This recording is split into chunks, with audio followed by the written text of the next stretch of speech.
एक जनरल सी बात है, अगर हमें कुत्ता काट जाता है तो आप सबको याद है कुत्ता काटने में लोग क्या करते हैं, लोग इंजेक्शन लगवाते हैं, वैक्सीन लगवाते हैं।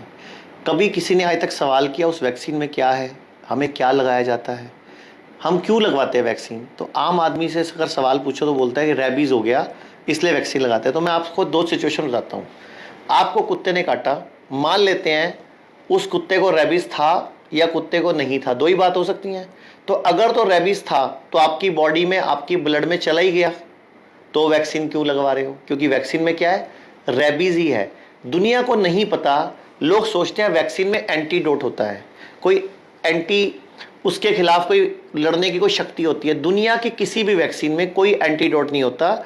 वैक्सीनेशन जो शब्द है, वैक्सीन के अंदर वही वायरस, जिस वायरस से हम बीमार पड़ने वाले थे, वही वायरस को बोला जाता है कि उसका लाइव वायरस था या उसका मृत स्वरूप था या उसका डाइल्यूटेड स्वरूप था या उसका कुछ अंश था।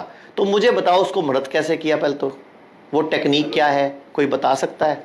तो पूरी दुनिया में ये बहुत बड़ा एक मेडिकल माफिया, वैक्सीनेशन माफिया जो चल रहा है, जिसने पूरी दुनिया को हिला रखा है। जैसे मैं आपको एक सवाल पूछ ही रहा था कि कुत्ते ने काटा, दो सिचुएशन है, कुत्ते को रेबीज है या नहीं है। अगर तो कुत्ते ने आपको काटा, उसको रेबीज है, तो आप वैक्सीनेशन लेकर और रेबीज लेने क्यों जा रहे हो?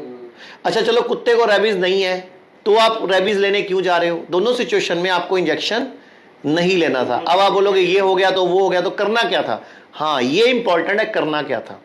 जब भी कोई वायरस या बैक्टीरिया बॉडी में आक्रमण हो या कोई भी पैथोजन का आक्रमण हो, 3 से 4 दिन के लिए खाना नहीं खाना। उस 3-4 दिन में ऐसा भोजन करो जिससे बॉडी की इम्यूनिटी बढ़े, अंदर की शक्ति बढ़े। जैसे उस टाइम पे 3 दिन में रोटी चावल मत खाओ, दूध मत पियो, अंडा मत खाओ, नॉनवेज मत खाओ। क्या करो? नारियल पानी पियो, मौसमी का जूस, संतरे का जूस पियो, इसी तरह का कोई और द्रव ले लो, चुकंदर का जूस ले लो, हल्दी का जूस ले लो, आंवला खा लो, गिलोय ले लो, ये चीजें ले लो, गर्म पानी पी लो। खाना नहीं खाना, बॉडी खुद ही उस वायरस के खिलाफ एंटीबॉडी, एंटीडॉट बना लेगी। ये है टेक्निक। अब मैं आपसे दूसरा सवाल पूछता हूं, अगर आपको कील लग गया तो आप क्या करोगे? आप बोलोगे हम टिटनस का इंजेक्शन लगवाओगे।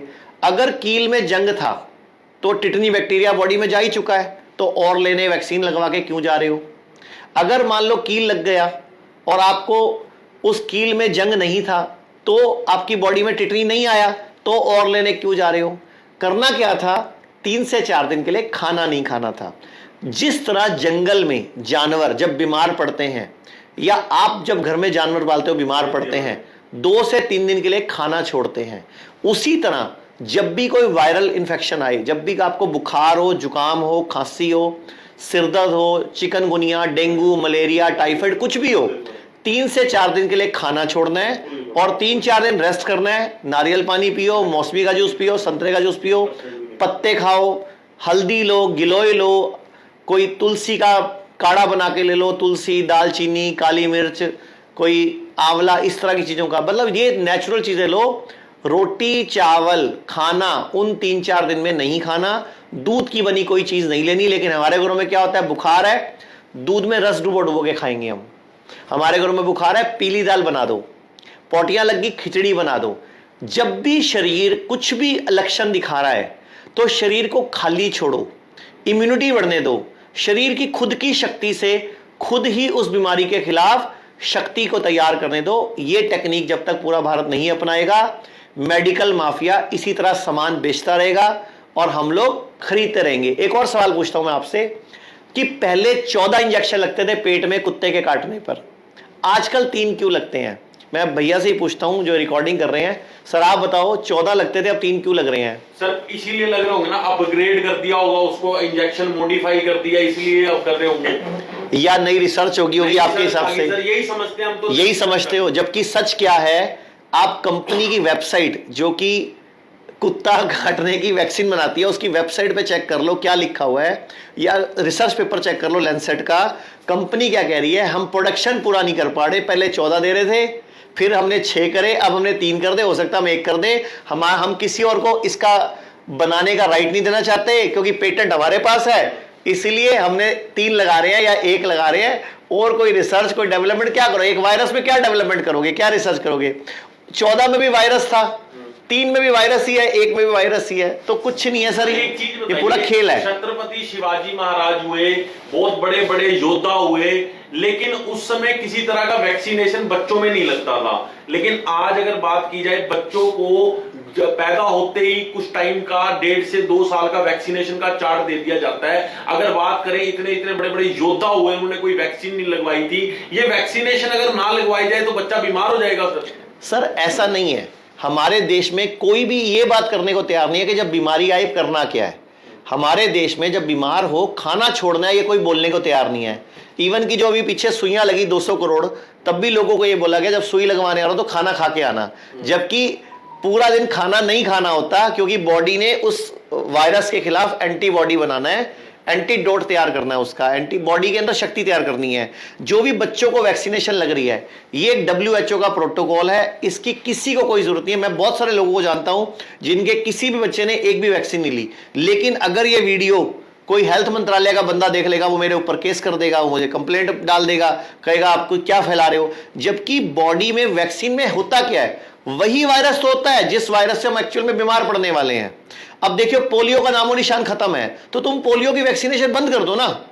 आप जब जब दुनिया में कोई भी ग्राफ देखोगे कि काली खांसी आई या डिप्थीरिया आया या गलघोटू आया, तो आप देखोगे उनका ग्राफ ऐसे से फिर ऐसे गया।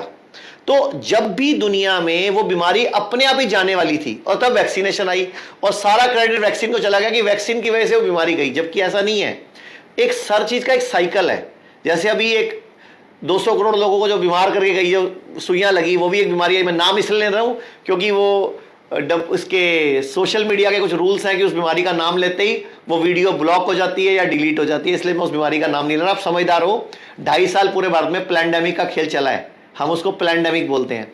तो एक ही तरीका है, अपनी इम्यूनिटी बढ़ाओ, उसके लिए रोज हल्दी खाओ, कड़ी पत्ता लो, आप नीम की गुठली ले सकते हो, आप करेला नीम, मतलब घर में जो भी बॉडी के ब्लड को प्यूरिफाई करने का सामान है।